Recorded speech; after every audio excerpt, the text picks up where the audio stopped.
As Rick indicated, I have been cogitating on this and working with this for a long while.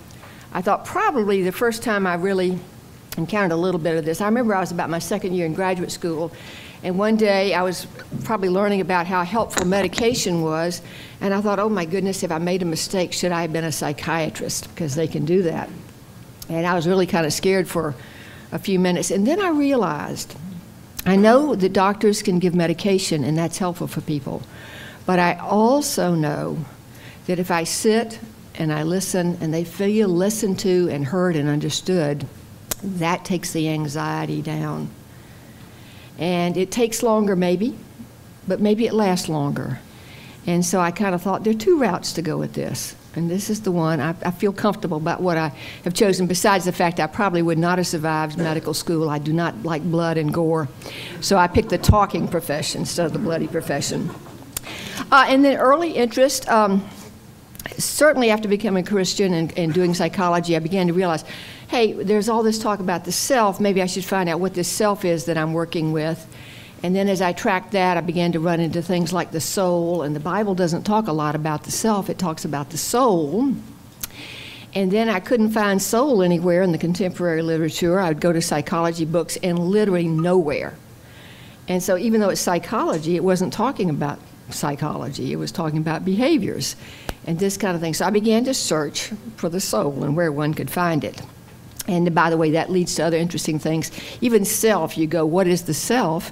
And they'll tell you about self-concept, self-image, self-esteem, but wait a minute, what's the self? So I've been working on this for quite a while here to find out what's going on. But since time is limited, we move fast, and I'm going to give you a few of the early kind of conceptual things just as background, and then get into the heart of what I want to talk about, which has to do with neuroplasticity, the importance of experience, the lessons we are learning from that. So just quickly, to let you know that some of the neurologists out there have already determined that there's such a thing as a brain and a mind. And two of the classic people who are known for it are John Eccles, and who ends up saying, has a very interactional, dualistic kind of model. In fact, there's such a neat quote, if I can quickly get to it. It's kind of inspiring, as a matter of fact. Here's this neurologist who says, I maintain that the human mystery is incredibly demeaned by reductionism, with its claim in permissitory materialism to account eventually for all of the spiritual world in terms of patterns of neural activity. This belief must be classed as superstition. We are spiritual beings with souls in a spiritual world, as well as material beings with bodies and brains existing in the material world. So he's out there championing it. And then another one that I remember, because I remember learning about this in graduate school, was Wilder Penfield, also a neurologist. And he worked with people who had epilepsy and various things, and he got to work with them. And because the skull might be taken away and he could get directly to the brain, while he was working with them about epilepsy, he would have an electrode and he could stimulate the brain. There's no pain cells in the brain, so in the cortex, so that he could do that. And he would get interesting reactions. He'd poke a certain place and the person might say, well, I smell eggs and bacon cooking and various kinds of things. And so he poked around some more to see what he could find. And here's what he concluded.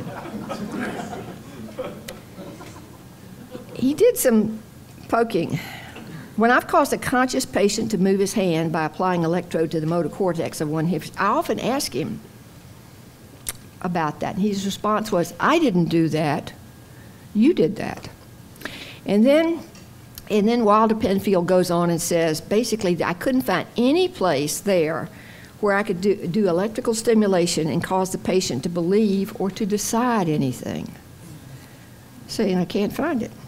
And then his conclusion, which is quoted periodically, for my own part, after years of striving to explain the mind on the basis of brain action alone, I've come to the conclusion that it's simpler and far easier to be logical if one adopts the hypothesis that our being does consist of two fundamental elements.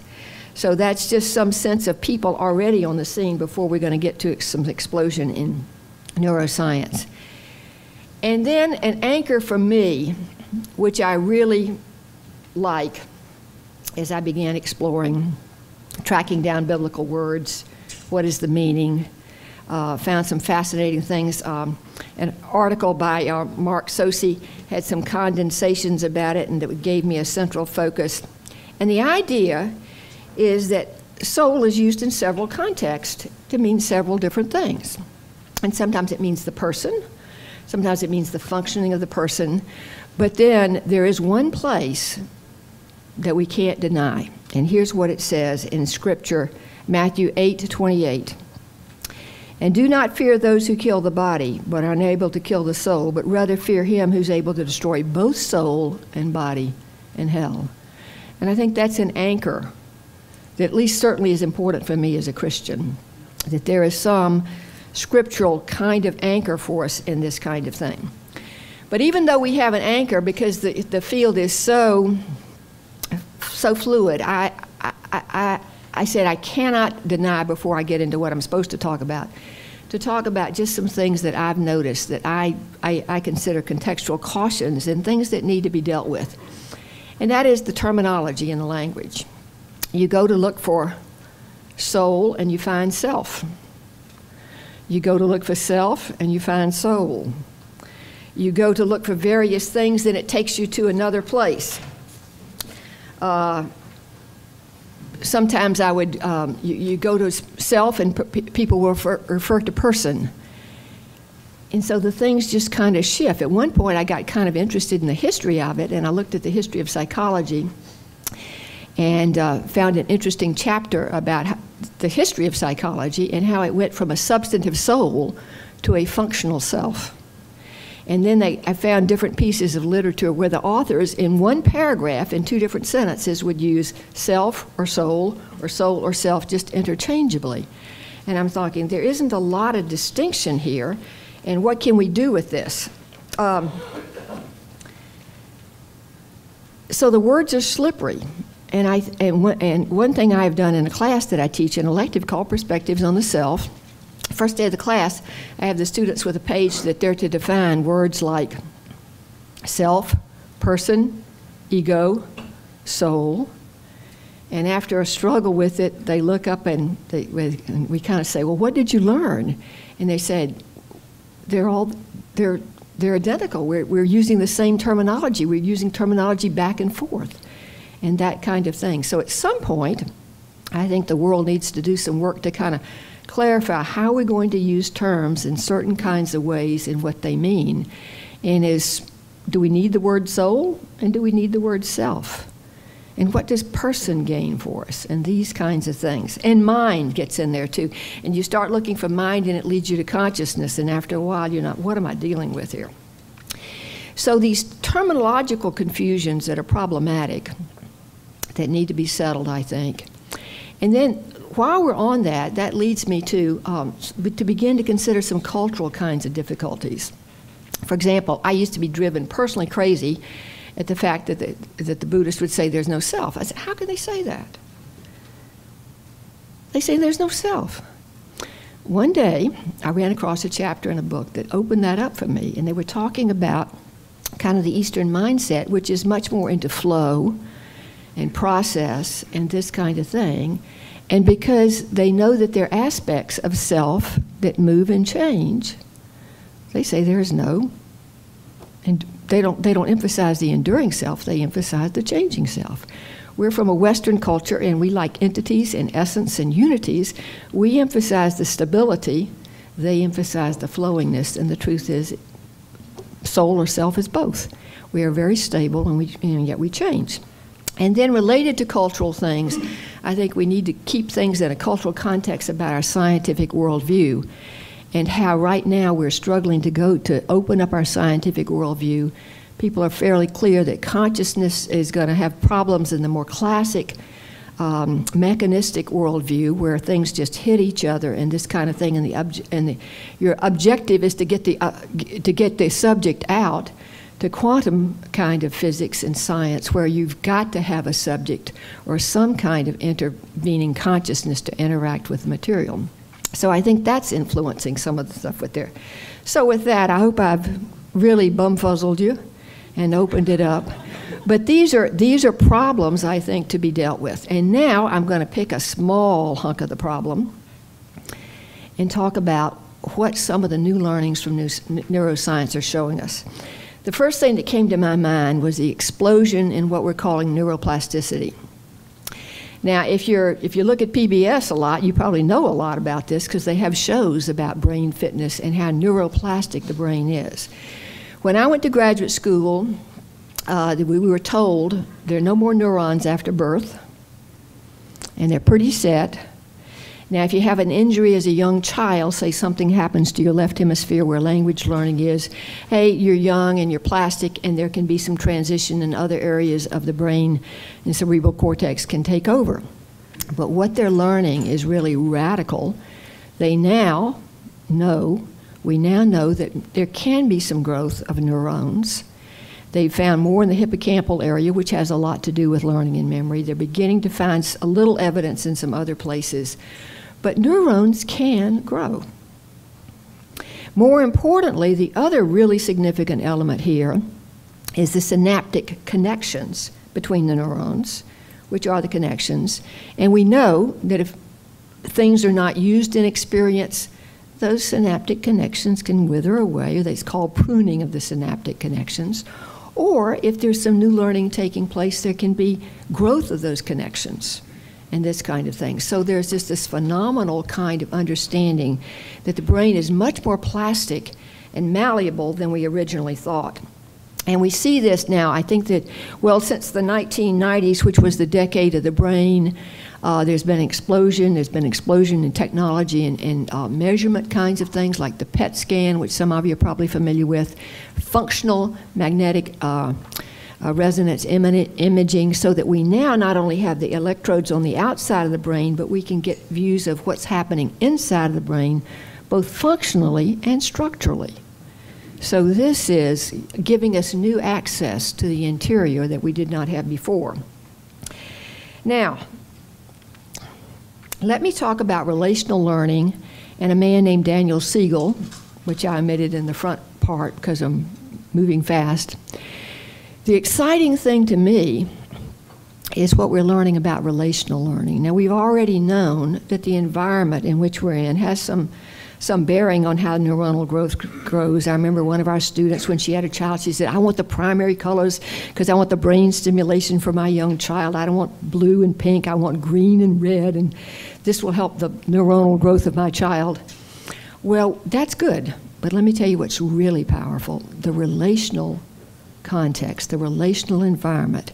And there's just a lot of profound kind of development about how that attunement with the mothering one and the infant is just profound for healthy brain and mind development. And then it was in 1999 that I went to hear a man named Daniel Siegel, and then shortly thereafter his book came out.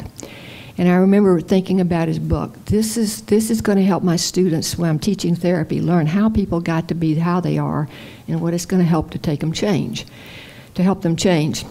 Now, the name of the book is The Developing Mind. And one reason I have him in the upper part is because he is very clear. There's brain and there's mind, and they aren't the same thing. One place he talks about the mind as an entity. Another place he talks about it as process. But as he goes on to say, what is the mind? I've had lots of times I'd read you the quote. But basically his first thing is the soul, the psyche. Now I think, do you really know what soul you're talking about? But I thought he is reaching for something close to soul. He's talking about mind, but he's reaching for something like that. Now then, his subtitle of his book, The Developing Mind, is Toward a Neurobiology of Interpersonal Relationships, saying he's really picking up on what happens biologically, neurologically, in terms of interpersonal relationships. And he has different chapters about emotion. There's an interesting, strong chapter about attachment that describes what we've learned about attachment patterns of relationship and how they get passed from generation to generation. They typically get passed on. The relation pattern you got from your parenting and whatever is apt to be passed on, but does not have to be. And there are indications of changing patterns. And I was particularly interested because there's the secure attached, there's the insecure attached. And I thought, what about the poor people insecurely attached? But it's clear there can be earned security, by which he means new relational experiences, possibly through therapy, possibly through other relationships, healthy relationships, so that you get some new patterns of relationship. So he is very aware of the neurobiology of interpersonal relationships. I love it. Now then, to get even closer to my heart, there are going to be people who are going to say, we now have evidence about people's changing behaviors, feelings, and ultimately the brain from psychotherapy. I'm going to talk about Schwartz more in the next section a little bit, or the last section a little bit there. But we have people like Eric Kandel. Eric Kandel won the Nobel Prize in 2000 and for his work on how memory is established. And he started working with a small California snail, and then later he went to rats and went on to things. But he really worked out a lot of the synaptic processes and what is happening in learning and going from short-term memory to long-term memory.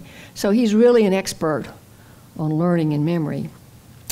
And in 2005, he and some other people put together an article called Toward a Neurobiology of Psychotherapy, where he said, and this is the quote from the book, "There's no longer any doubt that psychotherapy can result in detectable changes in the brain." And he says, we're just really beginning to open that up and understand all of where that takes place. So this is kind of the beginning of this kind of understanding. All right, with that in mind, the importance of neuroplasticity. Now then, the next section is about how all this works. And I entitled it, Experience is the Maker and the Modifier. Again, if you've been listening implicitly to what I've been saying, experience is what builds patterns, neuronal patterns, patterns of relationship, whether we're talking about the neuronal patterns in the brain or the relational patterns that come out in behavior. And it's built off a primary principle from Donald Hebb that I remember learning in graduate school. It's very simple. Neurons that fire together, wire together, a kind of association. Neurons that fire separately, wire separately. And so things that are together in association and in experience get connected. And that's where either the synaptic connections are going to be reaching and going forth and that kind of thing. So with that, I'm going to take section B, and we'll be getting some kinds of examples of that in just a minute. This is not directly related, but it is helpful. We've learned that there are two kinds of memory. One is explicit memory, that was probably memory you would recognize. Things that you can remember, autobiographical memory. I remember when I learned to ride the bicycle. I remember when my father returned from such and such. And everybody in here probably has a memory of where you were on 9/11, because that just goes in and stays, and we can consciously access it and say, I am aware of. But we've learned there are other forms of, another form of memory that's very important. It's called implicit memory. And it comes in a slightly different way. Many times some early memories before the hippocampus, which is very important memory, comes in. And so the person might have an experience such as, I'm afraid of dogs, but I don't know why. And they don't remember that when they were 1, some dog came up near the crib and tried to bite them. So there isn't an explicit memory, but at some level their body system has a reaction when that kind of animal is around. And so we learn that there are these other kinds of memory that are not easily brought into verbal domain to be actively remembered or actively expressed, and that kind of thing. With that in mind, though, I do want to say that one of the things that we're learning about how people change is from especially work of Michael Merznick. Michael Merznick is a psychiatrist, a researcher. I think it's at University of California, San Francisco Medical School.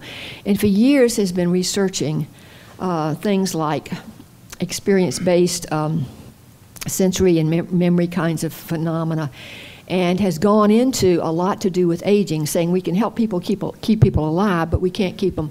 What we need to do is keep them alive with a quality kind of life and not lose functions like all the sensory and motor functions that they do. And so from our work with like war veterans and this kind of things, are there ways that we can do something to reconfigure, to use the plasticity of the brain to help them learn, use new areas of the brain for some skills that they lost? Like helping them learn their right arm is mobilized using the left arm, or some things like that.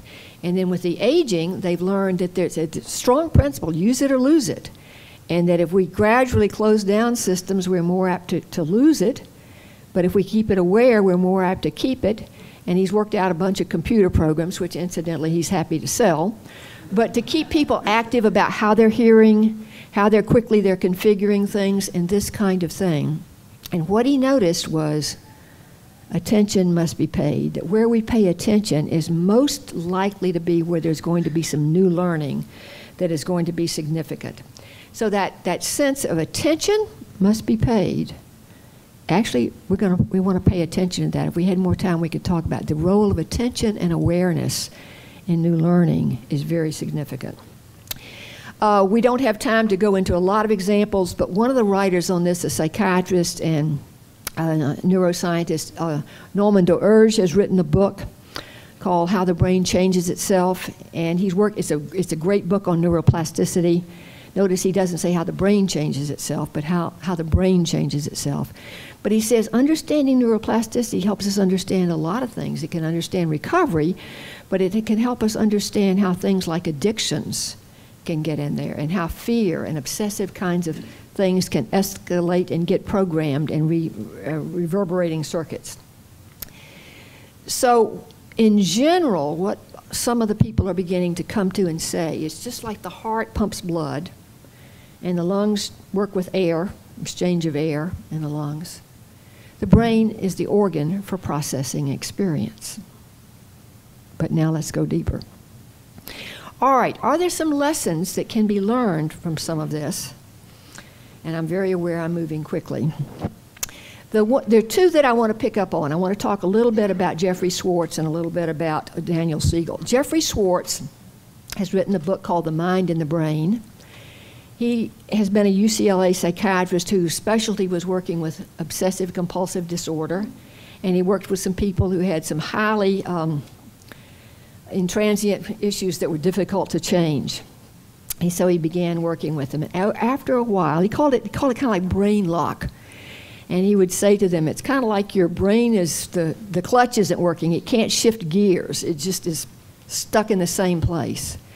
And so he began some processes, which he's going to call relabeling, reattribution, refocusing, and revaluing. And he'll do things like say, now before you go back and check on whether or not you locked your door, wait at least 15 minutes. So he's trying to create some space in there. And basically he is having his client relate to the thoughts or the actions that they are, or especially the thoughts that they are having, or the behaviors that they feel compelled to do. And he's creating a little space in there where they can rethink about it.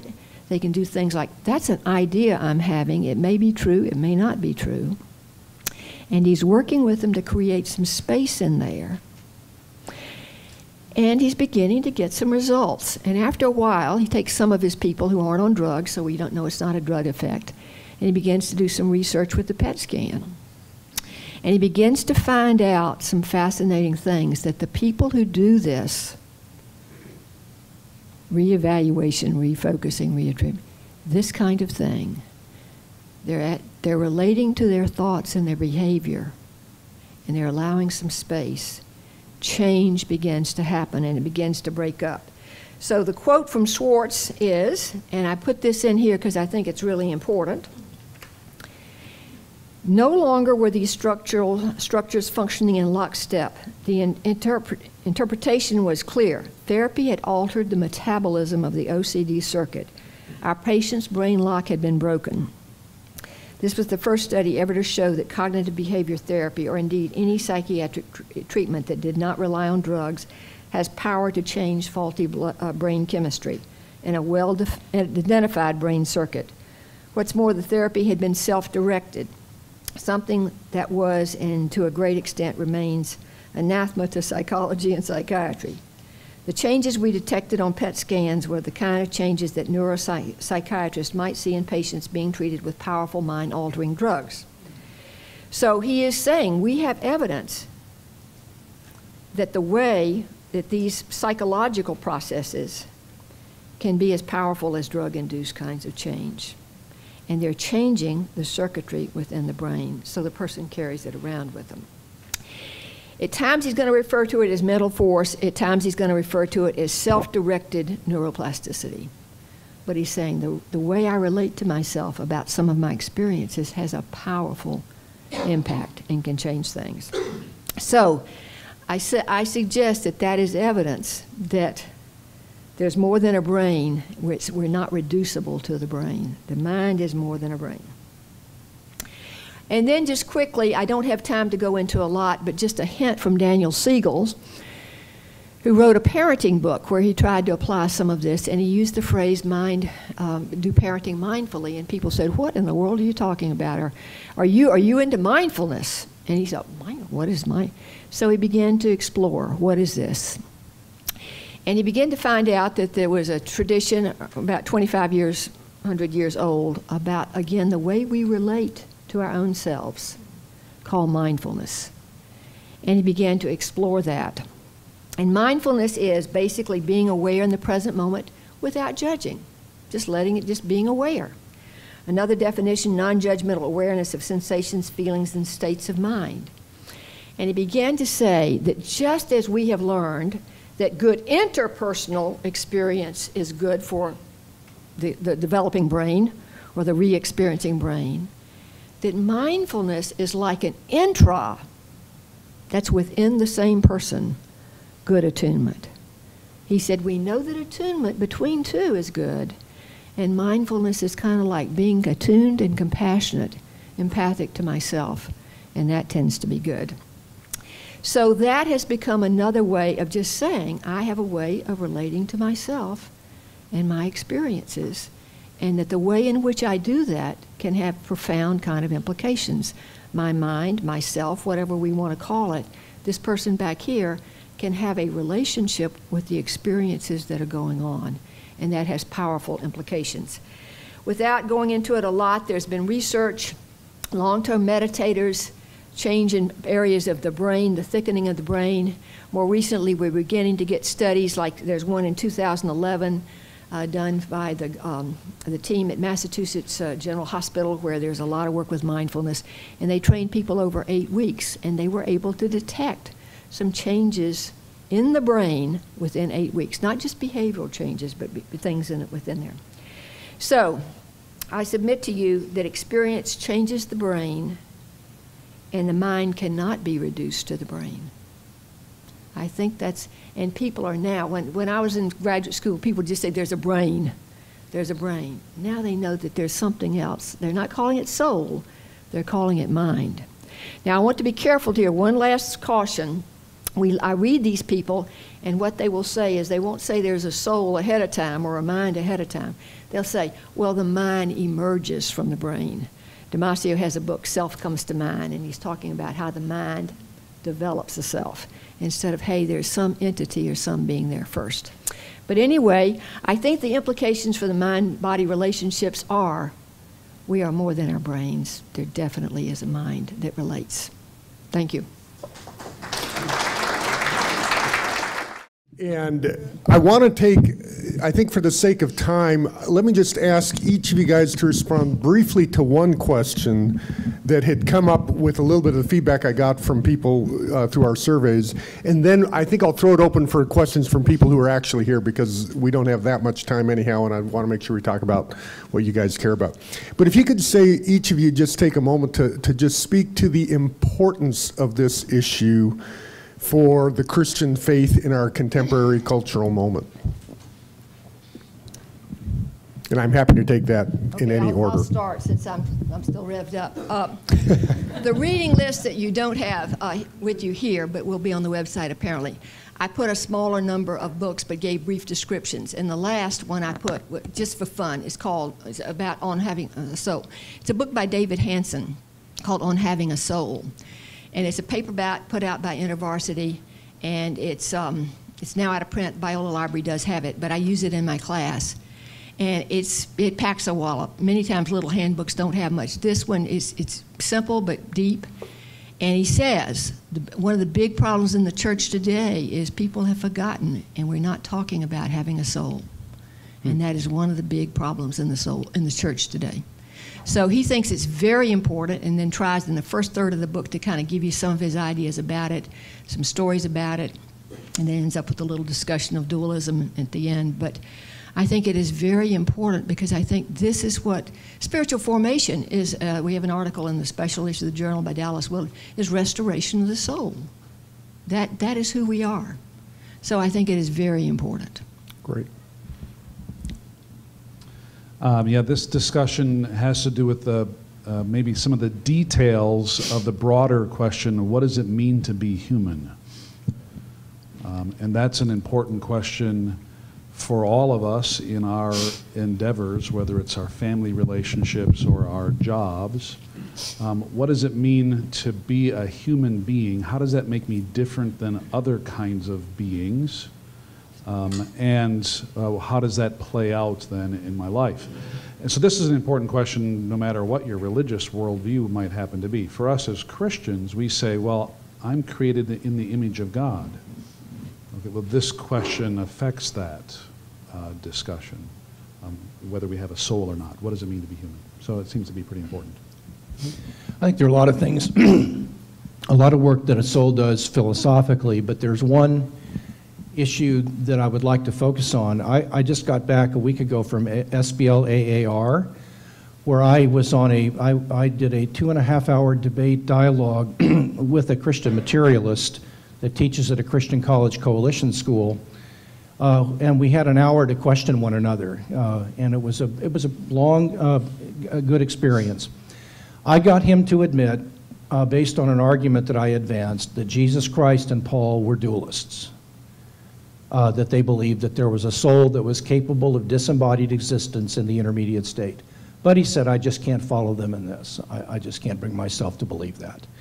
Now, I respect his honesty, and I think that's a legitimate thing, but if he's there, he ought to be trying to believe it rather than celebrating physicalism.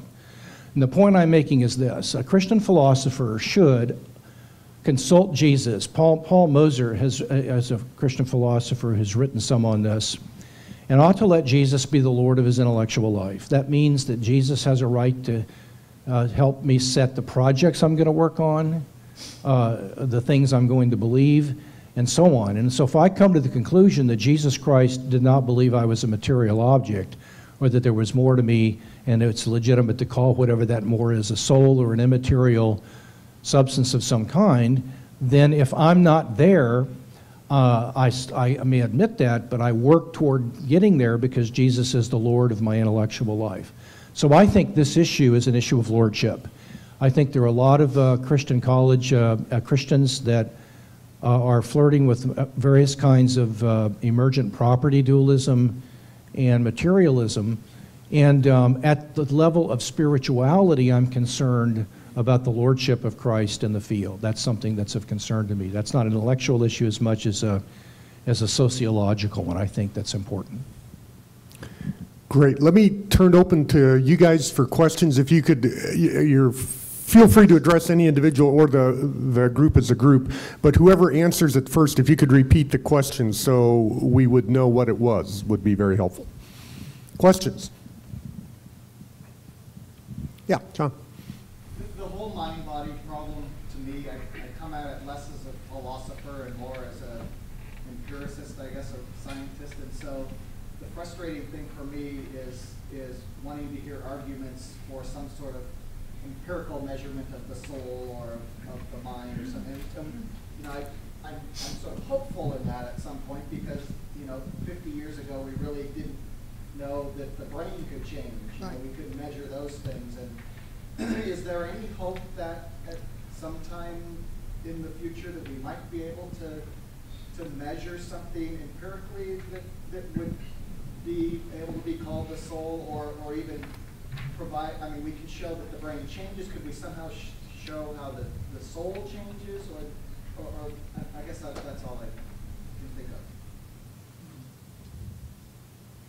This is the part where you guys answer. Yeah, I don't have the answer, but but when okay, the question is, will there ultimately be some way we can measure the soul or the existence of the soul? Is that your question? I'm not sure we can ever have a direct measure, because science, by definition, is just senses, and I think the soul is larger than senses, includes senses, but is larger than that. And so it's looking for things that are measurable, and I'm not sure the soul is measurable. So I'm not optimistic. Well, I actually hope we can't, and I'll tell you why. Because I think that more important than finding ways to measure the soul is the dismissal of the idea that if something isn't empirically testable, it can't be known. And I would rather avoid the scientism that seems to be implicit in a lot of, your question was a good one, but a lot of people's thinking that unless we can quantify it and measure it, it isn't real. And if the soul is an immaterial thing, it won't be capable of being quantified and measured directly. Now, I think what we can do is to increasingly come up with more and more detailed functional relationships and dependency correlations and so on. And those are, in my opinion, strictly scientific, psychological, and neuroscientific questions. They're not philosophical. But in terms of measuring the soul, I've just, I guess a long time ago in my own life, gave up the idea that if something can't be measured, there's no way to know it's real. I think the ways of knowing the soul is real is through introspection and philosophical argument and so on. But that would be a quick answer to the question from my point of view. Yeah, I think it begs the question of, well, what counts as a measurement? I mean, Nancy's presentation, this sounds like measurements to me. A person's not subject to just the chemical juices flowing around in their head, that they can distance themselves from that and actually affect that. Well, that starts to sound like measuring the effects, not maybe actually taking a measurement of the soul, but measuring the works of the soul, which is, for the people in the historical sciences, if I can use that oxymoron, that's how they measure things, right? They don't have a ruler to measure events, but we don't say that, well, those events aren't real because you can't measure them. And yeah, so maybe that's an answer. Good. Other questions? Could I address that? You- It's in my field. You could. Just this last month in Science, they published a paper that they were trying to study consciousness in the brain. And they can't find a locus of the brain that has had anything to do with consciousness. And they have now decided just to be conscious is because your neurons are having conversations with each other. And if they don't converse, then can't be conscious. But there's no place where you can pin down consciousness and yet we're conscious. So, I mean, that's something that we have. But you have to have your brain talking to itself. And then when it talks, you become more conscious. So you're not going to be able to measure that anywhere, at least according to current scientific. Tom, did you have a question? Yeah. So with the Schwartz material, where you have the self-directed neuroplasticity, through certain kinds of mental activity, I can affect the architecture of my neurology.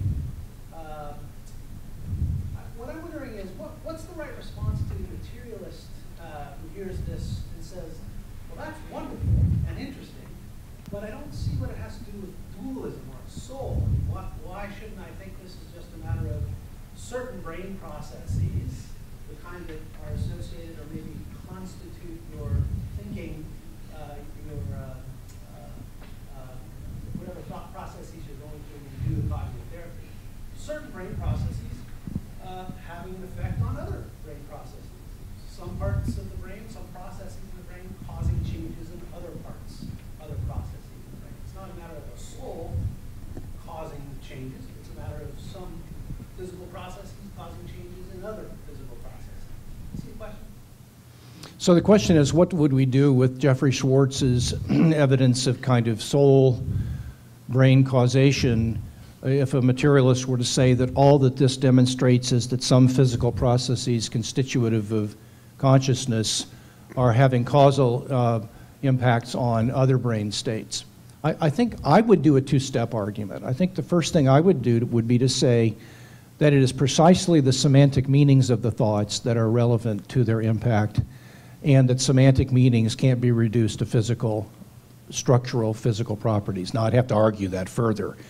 But I would try to hold, for example, I would try to do experiments that would hold the semantic meanings constant across culture and have different sentences, and try to show that they produce the same results, so that it wasn't the sentences or anything physical about the sounds that the person was hearing, for example, that was constant, but it was the semantic meanings.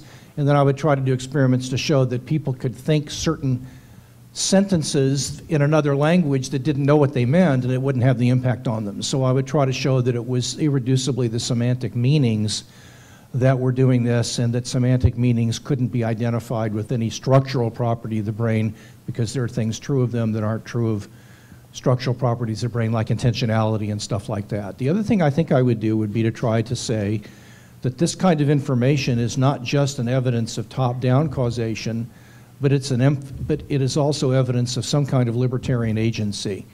Now, that would take a bit more work, but I would try to argue that it involves an exercise of active power, so that the state of the brain at the time the exercise of active power is given is not sufficient to fix the probabilities of what will follow. So there has to be an exercise of active power. And then I would try to argue that if there is an exercise of active power, there has to be an agent that is capable of exercising active power. You can't just instantiate the property being an active power. That has to be exercised, and material objects aren't the sorts of things that could exercise active power. That would be the sketch of how I try to go about it, but I have to fill in a lot of details, I think. Yeah, Kevin. I'm intrigued about interpersonal and intrapersonal, and I want to bring God into this process then, to think about the unique kind of interpersonal available to us through the Holy Spirit. And I have a situation, I'd just like to hear your reflections, how you would interpret this as it relates to your particular discipline or contribution to this. A friend of mine's wife was quite depressed, really scarred in many ways from her earlier days. And he was quite concerned for her, had to go into work one day. When he came back, she seemed quite changed. And he asked her what happened. She said that she sat on the sofa just reflecting about all these things that had happened to her, and that God then began to deal with her, to speak to her, and to change her understanding, her perspective, and she was able to release these things and now no longer felt this sense of depression. And he was quite amazed at this transformation of her, and it persisted. It wasn't something that went back the next day. So how would you interpret this, or how would you talk about this to somebody? Any of the three of you, all of you, whoever wants. Well, I'll start. If we'd been plenty of time, I might have brought in something for us to think about, because the power of interpersonal relationships are very, very powerful. And God is a person, and God is in our lives. And that can be a very powerful thing. For lots of people, they have a lot of leftover negative experiences, but once you begin to have a trusting thing and can open up, that can really change things. So I think that is a personal relationship and has power. And my guess is, as I think about it, helped her understand things differently, and it probably was meaningful to her that God cared enough to meet with her. And that sense of I am cared about probably was very, very powerful too. And I think about a time in the last year that I was prayed for, and I'm still puzzling. Lord, how much of that, because it was prayed for in a foreign language, not in tongues, but I happened to be in a different country and I was prayed for, how much of that was because of the prayer, or it just felt like God really heard me and knew where I was, and that, I don't know whether it was the spiritual or the psychological, but something really good happened. So I think God is a person, and he wants to communicate, and that is a powerful place for some relearning and earned security and a lot of things like that. So I honor it. I think it's real. So I don't know, is that responding to your question? My discipline, biblical studies, I approach these questions from looking at what the text has to say about these kinds of questions, and certainly the biblical literature acknowledges a spiritual aspect to our lives. In fact, that's a portion of the image of God that seems to be in us. I think love is eternal because of the Trinity. There's an eternal interrelational thing going on, trinitarily speaking. It's not surprising that as human beings created in the image of God, we long for interaction with other people in a meaningful way. For her to have a spiritual experience because she communed with the being God, Scripture says that's entirely normal. It's not about simply knowing facts. It's not about knowing things, but there's some interpersonal, relational experience that goes to a new level of knowledge. Yeah, the Scripture would account for that. One more. Yeah. Nancy, I'm fascinated by this outline that you got here. In point 3, F, you state, the brain is the organ for processing experiences. And I find that to be a very important statement.